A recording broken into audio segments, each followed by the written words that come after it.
complete, no authority.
Exactly. So I've only taken the last 2 years. And the first year, like, they had one more. Last year they only had two. Yeah. 24, it was a lot.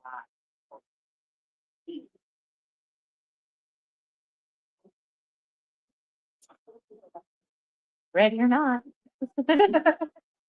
All right, everyone. Great to walk in. So how we do this, this year is we're gonna bring them on stage and then we're gonna start questions for you guys got. So without further ado, I'd like to welcome to the stage Ross Marquand and Michael Cudlitz.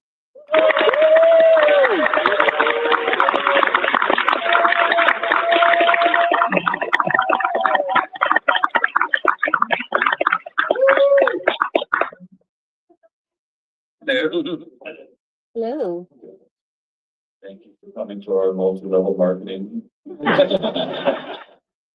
Not a pyramid scheme, you guys. Everything you thought you knew about sales is about sales. Always be closing, okay? ABC, you understand? You want to make money or not? Come on!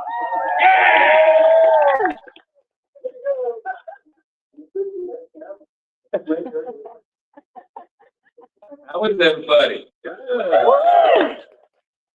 Where did you line it up? Like back there. Should you sit there or is it like they make you sit there? Nah, they chose that. This is like. Yeah, Well, you bring him didn't in. walk Bring him in. through the VIP to get like a plan. Yeah. Why don't you listen to them on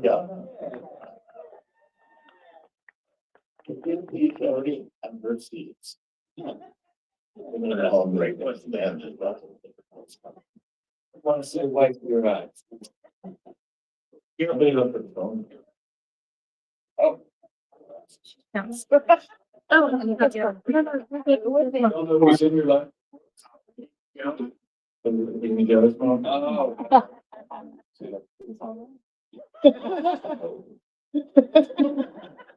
It's power time. Yeah, right. It's power time. Like some selfie in the back of my head.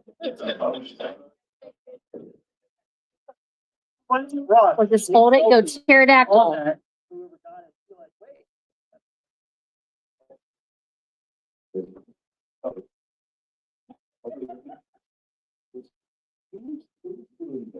Ever hold the mic like that? Oh. Yeah. Like, well, and we're gonna ask him why, because that was quite both. It's, He's.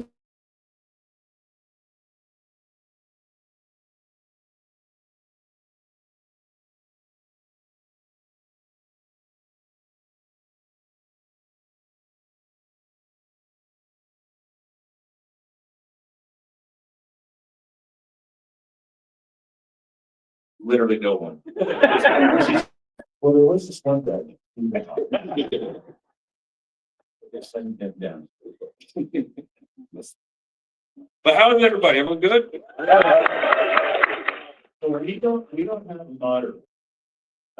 So what we're gonna do is we're gonna pretty much open this up to questions. Immediately. If you guys have other questions anyway. And if you don't, we'll just leave. You know, we can start, did you have something, were you gonna mini moderate? Okay, no, so if everybody sees the microphone back there, if you want to ask questions, go ahead and start making. Yes. Love the outfits, by the way. You guys have been amazing. You know, people have said, I so good media. And you guys are all when we go into the city, you guys are all we know about the city, really. We come in, we see the airport, the hotel, and then the convention center, you guys. So I just want to tell you, that you guys brought it. You're awesome fans, awesome personalities. Everybody's been really, really great to chat with. So thank you guys for that. This would be pretty good because Ross came back. 3 times. Pretty drunk. It's not a judgment. It's a back. And I'm an old man. I went, yeah, in my kids. I was like, hey, you can go out tonight? I said, I'm going to. I love Huntsville though. We went to a honky tonk last night. Oh, yeah. Little dance, little line dance. What's the place called? What? Yeah, there it is. Whiskey Bottom. Whiskey Bottom? That's a weird thing. Yeah, but yeah. Yeah, whiskey. Hold on there. Oh, we had a great time. Go to We the had to head, go go back. back. We went to sit. Sip was great. Good. Y'all been to Sip? Yeah. Adult whiskey bar. Great cocktails. So nice. Ask for Luis or what was the name? Luis and then the long hair guy. Marley. You're getting free plugs of this. But yeah, they're great. Oh. At Sip. No, it's somewhere that's the. Okay.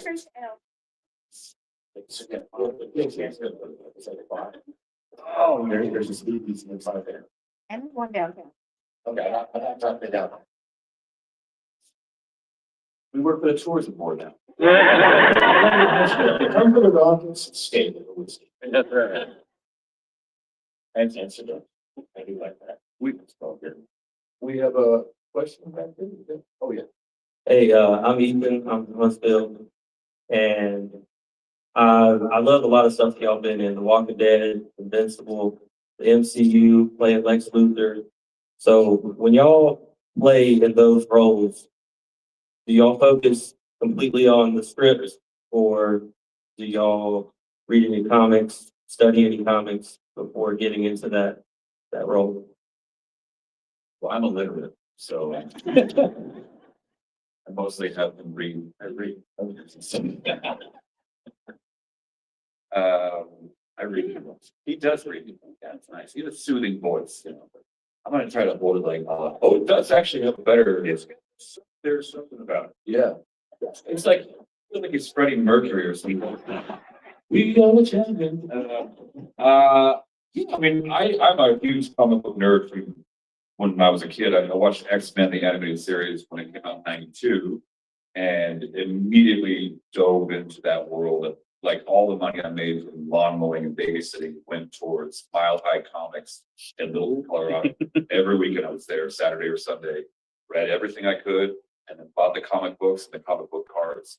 I had like Marvel series 1 through 3, Marvel Masterpieces. I have a huge collection at home still. My mom was gonna throw it away, but they're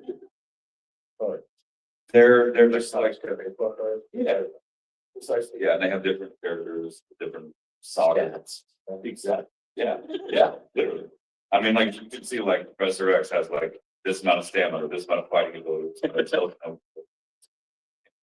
it was like always a thing for me to. I wanted to be a part of that world, like Little Mermaid, and it finally years later worked out. I mean, it took booking The Walking Dead for them to take me a little more seriously as a voice actor, ironically, because a lot of those big voiceover jobs they kind of reserve for the big marquee voice actors or just bigger actors in general. And I'm so grateful that I got the chance to play all these characters, the Marvel universe. It's been awesome. But yeah, he got Lex Luthor, and I auditioned for that too. And I was so bummed when I didn't get that part. I was like, that would have been awesome. But then like a month or two later, I found out who booked it, and I was like, oh, you're gonna lose a role. Good to lose it to a friend. I was happy for him. Yeah. Nobody lost because I knew the guys who were producing the show. I know he was PA on Beverly Hills 90210. The person that I was doing construction, just paying my way through school. Todd Helbing was PA, and he met me then, and he told me before he hired me, and I had not talked to him in 30 years.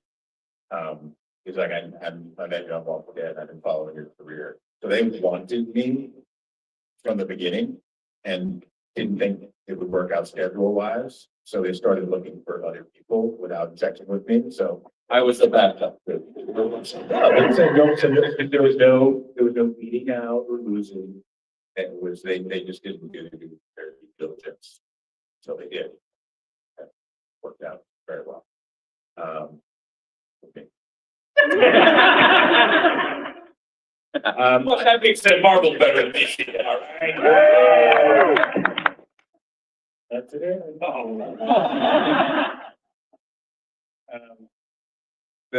For me, I'm not a big comic book nerd. Never was, because of course comics. Even though they're very inexpensive, it's not something that was even in my world. I knew the comic book characters. I knew Superman and Batman was Cudlitz. When I got Lex Luthor, I started doing research with the comics. Same thing with Walking Dead. I didn't read the comics until I was approached by them, and then I used the comics for the research. That's the great thing about the doing, you almost say like autobiographical. It's like the character exists, there's a place to go get all this information. With comics, it exists. It only exists in the comics or in the TV show, so it's there to find. Look for it.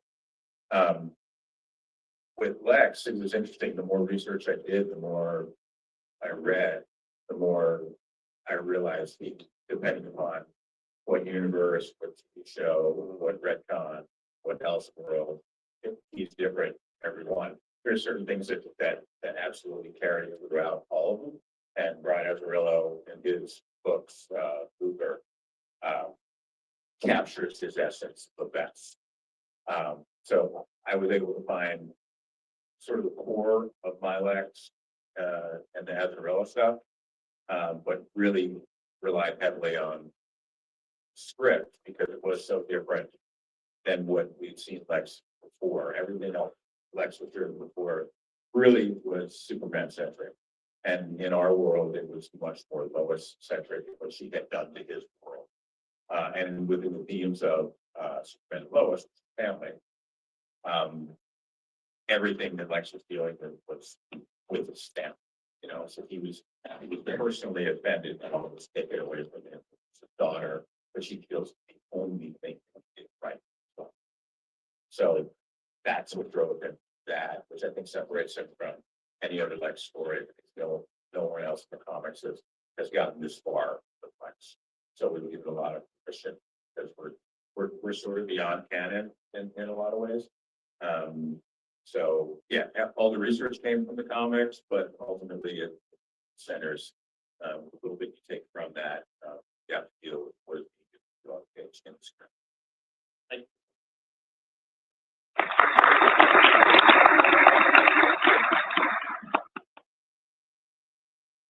Hi, this is more of a question for Michael, but the short film writer wrote it, you directed it. What would you say is kind of the hardest part about bringing something like that to life from scratch?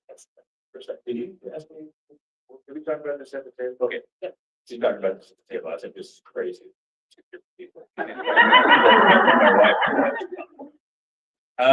Okay, so repeat the question. What is the hardest part about bringing something like that to life from scratch? Hardest part. My wife wrote a short that her short story when she started writing scripts. She's been writing short stories and she wrote a novel. And when I met her, she was an actress. We met in art school 40 years ago.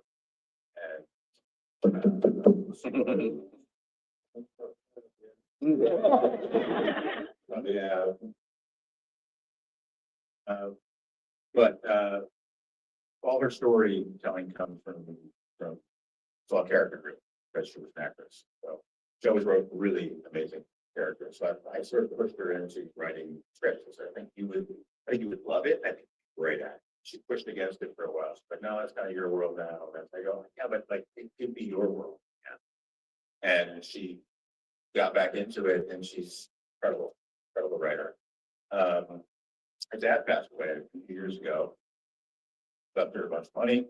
She said, "You know what? I want to take some of that money, and I want to develop this a short story into a script, and I want you to direct it, and I want to make it a movie, and I want to have nobody to account to except ourselves, because all our money, all our, everything else, just straight our vision. I was like, great, so she wrote a really terrific script, I reached out to some friends, got them involved in it, and had a bunch of crew people who were more than willing to help us out. And we brought it to life. And I gotta say, for the two of us, possibly one of the most fulfilling things we've done together. The script was incredible. She was incredible on set. She's gonna be doing this. Right now we have a feature that we're out to an actress. Should find out in the next couple of days. We're gonna do it as a feature. But we have a producer who's interested in her script enough to put money behind it. So we're gonna be doing that no matter what. Not right away, but it's gonna definitely happen because there are people who are and her writing having nothing to do with me. I think that's the most exciting thing for me, because it is such a, like, in this business, it can be who you know a lot. I came into it knowing no one. I grew up in New Jersey, you know, came into this and have been able to find success in a business that really is based on who you know and who can use to, not use the bad way, but like leverage bias. Like, how do I get to do that and that? And she's going to be in a position where there's a variety to stand up to do with me. She's going to get thing. So I don't know if there was anything that was real difficult in doing that, we did it all by ourselves. I think we're about to learn how difficult things can be.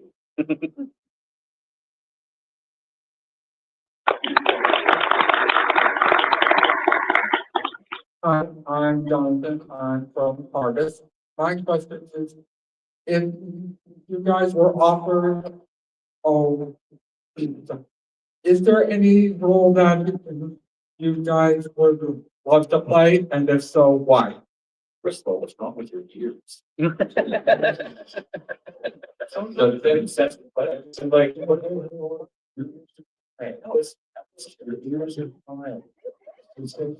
No, I'm kidding. I love Star Wars too.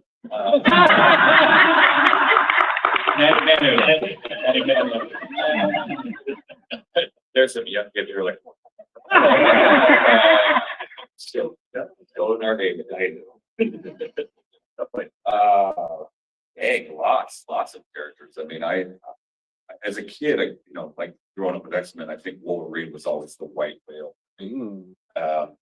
As I get older and as I'm seeing various iterations of Wolverine by Cal Dodd on the animated series, and of course it's Jackman, I wouldn't even want to go near that. I think that they've done such a wonderful job with that character that I think it's just the comparison would be too easy to get, and I wouldn't want to go up against those guys because they're legends, you know.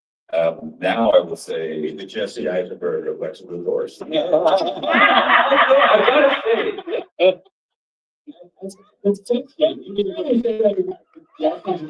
gotta say, He's like, yeah, I did this thing, and I don't know. I gotta say, conception, I haven't seen it. Oh, you did? I haven't seen it. No, it's just, everyone talks about my legs and everyone else's legs. There's always somebody like that. Just I'm like,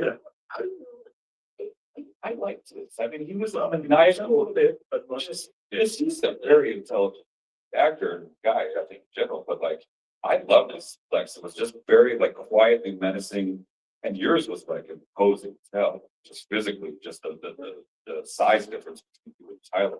Well, it's just pretty wild. You rarely get to see a giant Lex. But that's what he brought. Sure. You're a giant of a man. You're statuesque. Okay. Yeah. But to answer your question, if I could play anybody, I've been really wanting to play someone new in the Star Wars universe. There's a character named Revan, Darth Revan. Yeah. Like I said, he's like half Sith, half Jedi, kind of goes back and forth, and he's a really interesting character. I really would love to throw my hat in if they ever do that. I wanted to play Thrawn for the longest time because that was always one of my favorite characters as a kid, reading the fan fiction and everything. But I mean, they knocked it out of the park with that character with Ahsoka, and you know, I think Red was the one. Red was who I'd like to play. I don't have any specific characters I'd like to play. But now I just don't work with nice people. You get to a point where you like almost talent doesn't even matter. Whether you're working with, you're like, are they kind? You don't want to spend the whole day with this person, and that takes precedent. Because mostly, if you've got to a place where you look the role of doing it, chances are you're gonna at worst you're gonna be fine. Like, so you know you're working with someone who's good. I just don't want to work with assholes. I just, yeah, you know, I just like, you know, the days are too intense, there's too much to get done. And then to deal with a personality that's not here to play like the same game we're playing. Like, just go home, stop. Just you're literally making everybody stay hard. We don't need to do that. I get to do for a living what I love to do, what I'd love to do my entire life. Does not work. You know, you go to work, you know, most people, and it sucks, but most people hate their jobs. You know, or tolerate it barely. Most actors, what? So why would you then take something you love to do and then be pissed off if you're at work? It was like just not you. Fine. Yeah, I don't know. So no specific role, just continue to work, and continue to have fun. Thank you for your time.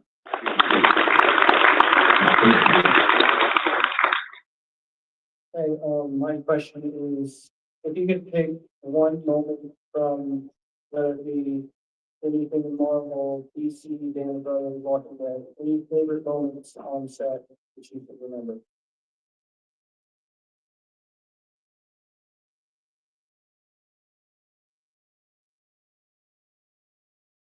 With myself and Tyler, and Superman and Lois, and fight under the red lights in the rain. Mm-hmm.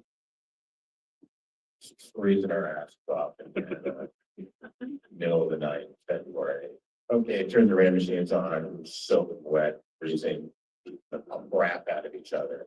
And it just could not have been a better day. It was amazing fight, one of the best fight I've ever been involved with in my career. Finished product was fantastic, working with great people, and just have fun.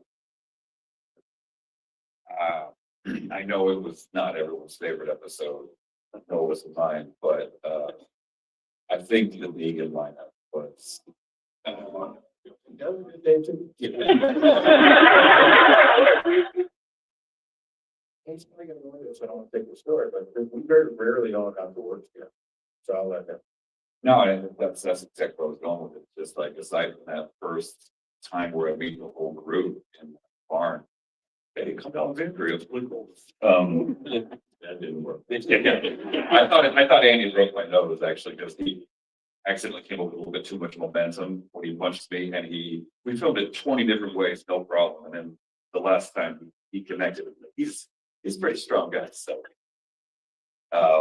but the Negan lineup I say because it was, I think, the best acting we've all ever done as a youth. Like that was, honestly, it was not fun at all, especially for this gentleman here. Although you took like oh, he got his group there, so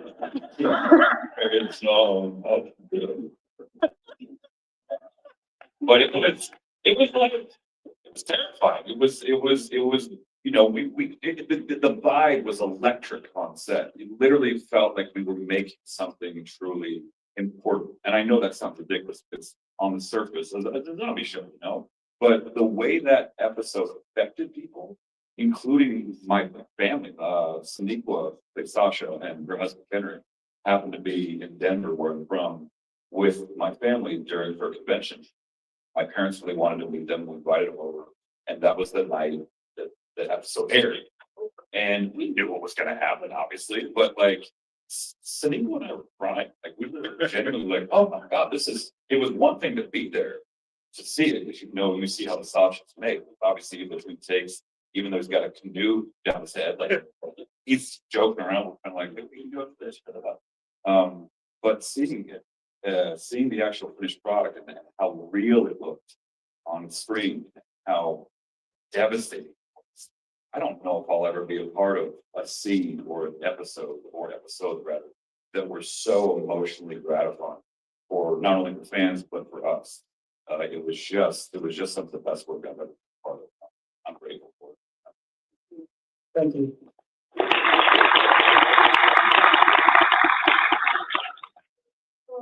My name's Erin. Erin? Yes. With you. But my question is, if Rick happened to not be the main character and say that was like needed in this, do you think Rick would be considered a villain? Oh, yeah. No, I said, I always said, if our group were to come across our group, we'd fucking kill them all. Not good people. It's like the things that we do, and that's a great thing about storytelling. I think R.R. Martin does a really great job of that. Give a great sort of separate example of that. In Game of Thrones, it's sort of like you meet these characters and they're like, oh, screw that guy. Like they're evil. And then you spend a couple of scenes with them by the campfire and like, yeah, after the family, raped and murdered my children and then, beheaded my wife and my mom in front of me, you're like, oh shit. Oh, well, now we know why you hate them. And so whoever's eyes you're looking through and whoever's telling the story, you're always the hero of your own story. And you come across the guys in Terminus, they were providing for their people. And like their job was to take care of their people. Negan, he had his backstory. He was providing for his people. And then at some point, the power starts corrupting, and then absolute power corrupts absolutely. And some of these, they're all on different paths to this power obsessed corruption. And you see it in our group when, Rick takes over, and there's a point where it is absolutely not a democracy. And the group is doing what Rick does. I mean, then we go, we murder everybody in the outpost, the listening station. So we did nothing. And we just killed like 15 and 20 people because they knew Negan. Right. And they were basically like, you do what I tell you to do, or I'm going to kill you. And in his case, I'm going to take your wife, your girlfriend. Like, so they're living under this, completely oppressed system. And we kill them all. So, yeah, yes, we would absolutely Rick is. It was a dictatorship. What he says, like.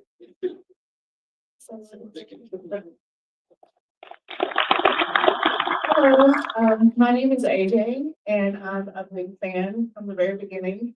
And I just want to say that I'm pretty sure everybody in this room feels the same way, that there's never been a show that has connected the audience to the characters like the show. I don't know what it is. I've never watched a show before this that I felt that connected with, which sounds silly, but I say it's one of my comfort shows with the Golden Girls and but so in saying that, which the deaths were very, very difficult for us fans. There were people who were like, yeah. But there's most of them, like me and my family, just sit and cry. And I would like to know, other than Abraham, which character's death affected you the most? Well, I've got to say, that one did mess me up because he was one of my first friends on the show, and we used to tear up Atlanta together. We had a really great time. And when he left the show, it was not just losing a favorite character, but a great leader. But lost a great, lost a great leader too. I mean, he and Andy. I will say this, I've said this to you at the table, but like, he and Andy were the no BS leaders of the entire show. Like, you did not complain if they were there. Like, if you were, oh, it's 16, 17 hours, you're sweating, and you're tired, and you're like, okay, well, they're getting up, and they're doing it every time. They weren't lollygagging, they were always getting us, there on time and honest, and their leadership was really missed, especially throughout the show. But I think, you know, as a viewer, because I was a fan before I got on, but as a viewer, the death that affected me probably the most was Spurriel. That really messed me up, but as a fan, after I got on the show and working on it, Sasha's death for me was awful. I mean, and that's because she and Maggie were the first people I worked with on the show, so I bonded with her pretty quickly. She's from Alabama, though. I'm here, that's what, yeah. But the way we all kind of, I guess you had been on the show, yeah, that point, yeah. She, you know, decides to commit suicide, come back to the zombie, the coffin. And we all were crowded around Video Village, watching her and put in the headphones and really center herself. And she was crying, I'm pretty sure real tears, because it wasn't like she had to go to a dark place in her mind. She was like, oh man, I'm leaving this show that I've been part of for 4 years. It's been really amazing for her. Wonderful. Luckily, she went on to do Star Trek. But like, you know, she was like, I'm leaving my friends. I'm leaving this show that I've been watching. It was tough. It was tough, yeah. But beautiful. Personal, yeah. And then never replaced, there was no replacement. There was no older, sure certificate on the show. And I personally think that was a mistake. Because we didn't get balanced everything out. In a way, Stephen took that over because he was moral compass in a way, so he did anchor and he did pull right back. So what do you think, you know, on and said no. No, because you taught me no. But we never had that sort of wisdom that comes with age. Ways after. Again, I think that's. Thank you for your time.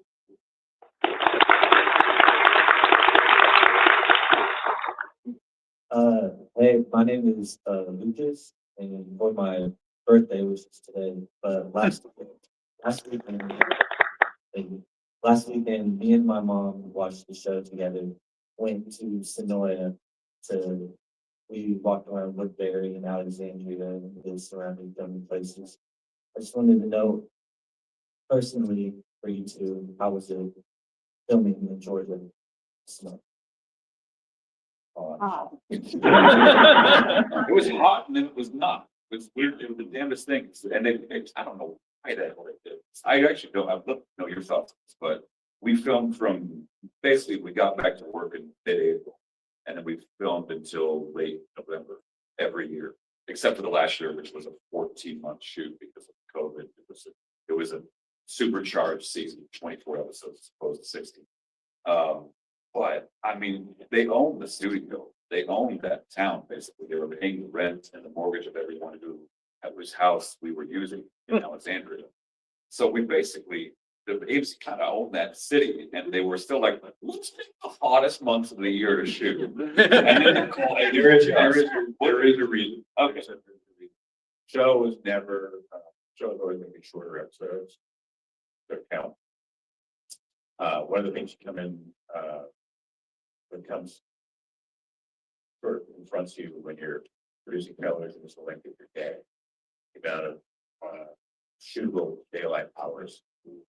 Summertime gives you that big. Oh, when I started adding more to the end, started creeping into winter days, obviously, but you're still not in your December, January, February, like it gets earlier, darker, sooner.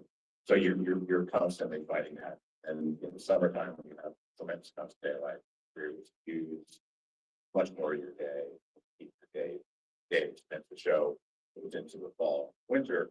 They have to do more night scenes because you want to split the day up. So there's a practical reason to it as well. And then also you're trying to avoid your rainy season. But in Atlanta, it's like in the middle of summer, it's like 4 o'clock, it's gonna rain. You have lightning strikes since everybody in the cars. There used to be lightning strikes could kill us for 12 minutes. With the lightning strike within 3 miles, you had to stop for 12 minutes. And then it became 20 minutes. And by the time I left, I think it was a half. So if you have, and anytime that you have a lightning strike within that lightning strike pause, it resets the clock. So you will, and you're on the clock so far as the company is concerned. So anytime that you lose for lightning strikes, it's just gone. Yeah. It's considered. So lightning's not your fan, 100%. Thank you. And happy birthday. We'll pick up when out, so 5 minutes. Oh, we'll do a speed run. Yeah, once I get there, please. My name is Henry, and I'm from Huntsville, and me and my brother, his favorite character is Abraham. We've been watching Walking Dead together. Like, ever since the second episode, he's used to watch another one. He's very upset. But since his favorite character was Abraham, I was wondering, what are y'all besides yourselves? What were you guys' favorite characters? What was our favorite character? Yeah. Babe Judy. Good question. Maybe you. Yeah. Yeah. Walked around in the bassinet, poop and protected her. Best gig ever. I know it's controversial, but I really like Shane. For one, I've gotten a chance to hang out with, party with John times over the years. He's a good dude. He's a family man. He's actually a softie, which is funny because he comes off and it's like, yo, it's like, yeah, let me say something. You know, he's actually really sweet. He's a sweetheart. And I have a feeling that if he had stuck around past season 2 or 3, whatever it was, he would have given Negan a run for his money. So thanks. Thanks, y'all. So this is for you, Ross.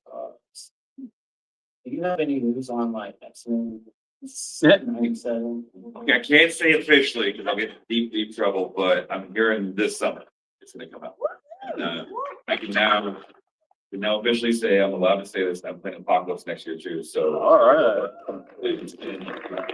it's so good. It's so much better than the first season, I think, because the first season was like reintroducing these characters to an older audience, introducing these characters to a newer audience.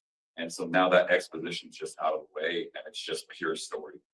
And it's really good. I saw some footage the other day. It's awesome. It's really good. You watch it. You should watch it. I'm Brian. I'm one of the rare Huntsville natives. I had a question for Michael because you're in one of my favorite movies of all time. Anybody in the room hasn't seen it, First Point Blank. And your performance was so good. I love your stories about the show, but your performance was so good. I just have to ask, did you have a lot of drinks before you actually did it? Or did you do that on your own? You shut up. Fucking coming here is bullshit. No, being drunk is interesting because if you do it wrong, it's terrible. If you do it right, which I was accidentally did, it can be magical. You have a lot of practice before. You don't have a lot of practice. It's being drunk is acting like being drunk is like acting when you're gonna cry. You try not to. You try, which is exactly what you do when you're drunk. You meet somebody and you're like you're trying to be as sober as they possibly can. Everything slows down. You just kind of make sure everything's fine. At all.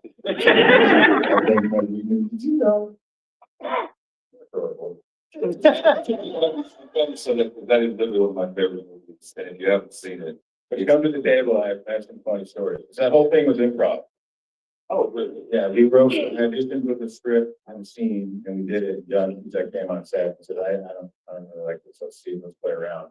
There's a whole iteration. There's a thing that we did where Bob Stepple actually confessed to him that the problem he had with him was that because he was actually in love with him in high school. And he was smashing the head against the locker. And he's like, wow, no, I love you so much. And smashing his head.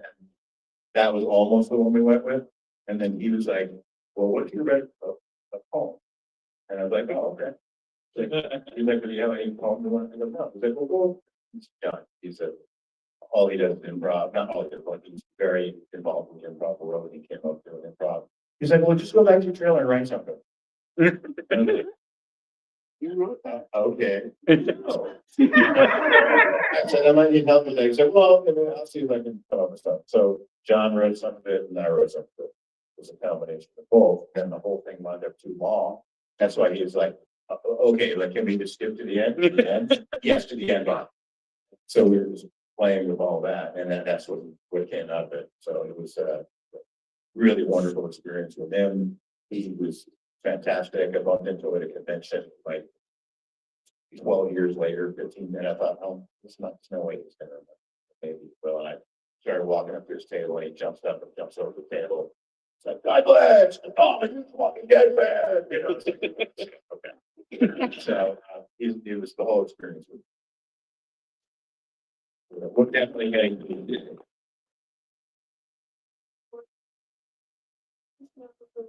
Least favorite part and your favorite part of walking. Least favorite and favorite? Of The Walking Dead. Walking. Oh.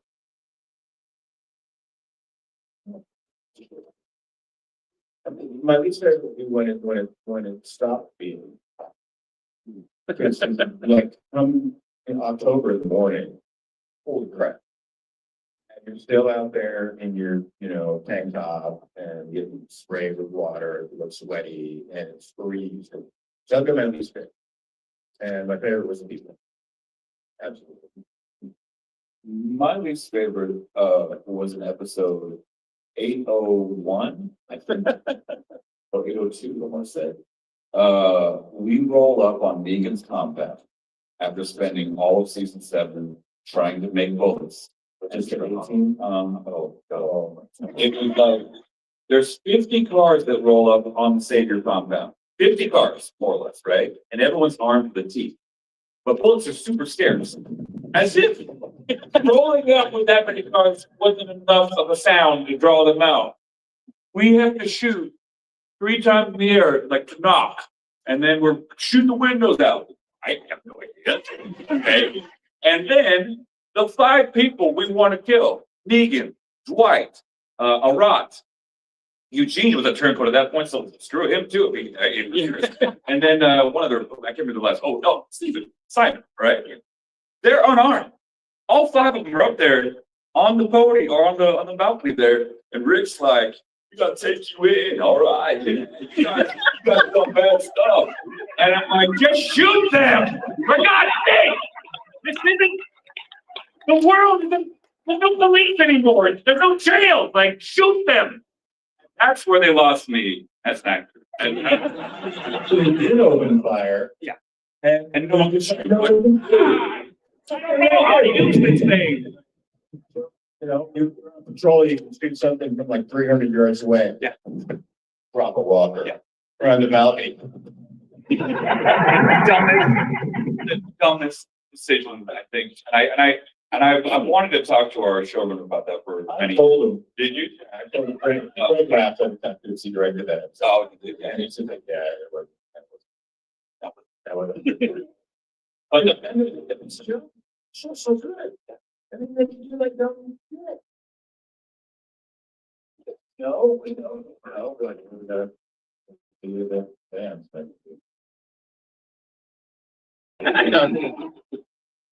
also, yeah. Do anything forward? Do you think you'd be a good Deadpool as that? Oh, gosh, I don't know. Jeez. I think Ryan. So, I mean, it's funny because I've been working on my Deadpool impression because oftentimes they need voice matchers to do their ADR and for video games and stuff. But I don't know. I think that's my buddy Nolan North plays in the animated stuff as well. And I'm like, they're buddies now. They're like, their best is actually have met each other and they're actually really tight. And I'm like, that's them. You know what I mean? I much just there, some characters that are just, you know, Iron Man. yeah, Deadpool. don't touch it. Wolverine. It's already They been done. nailed it. Like, it's gonna be another couple of generations before we reintroduce people to. If anything, I would play Omega Red, Wolverine's like Russian counterpart, and that's what. we're doing. Oh yeah, by the way, some people don't know this, but he played Red Rush in Invincible, and I want you all to appreciate this man's Russian accent. That even I didn't know it was black. Anyway, yeah. All right, everybody, that all gets time for a minute. Everybody pause.